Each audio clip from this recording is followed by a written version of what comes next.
এগুলো plural verb. এখন plural পার্সনগুলো দেখো আর সিঙ্গুলার পার্সনগুলো দেখো।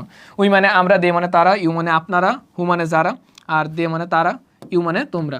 এইগুলো সব প্লুরাল, দেখো অনেকজন বোঝাচ্ছে। আর এইগুলো সব সিঙ্গুলার। এগুলো কি, এই আই মানে আমি, হি সি ইট মানে এই যে হি সি মানে কি সে, আর ইট মানে এটা, এতটুকু। আর এই যে দো মানে কি, দো মানে ছিল তুই, আর হু মানে কে, হু মানে কে, আর নির্ময় মানে তো এই যে আমি নির্ময়, নির্ময় স্যার, আর হলো ইউ মানে আপনি বা তুমি।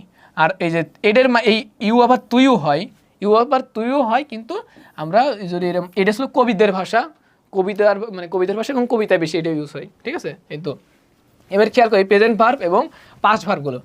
এই ডু ডাস হলো প্রেজেন্ট ভার্ব, অ্যাম ইজ হলো প্রেজেন্ট ভার্ব। এই যে এগুলো সব ভি ওয়ান মানে কি বললাম প্রেজেন্ট, এই যে ভি টু মানে এই যে পাস্ট, এগুলো সব প্রেজেন্ট ভার্ব। এগুলো একটু মানে বেশি বেশি পড়বা, এইগুলো মুখস্থ করলে তবেই তোমরা একটু ইংলিশেও কথা বলতে পারবা এবং ইংলিশ সম্পর্কে একটা ধারণা চলে আসবে।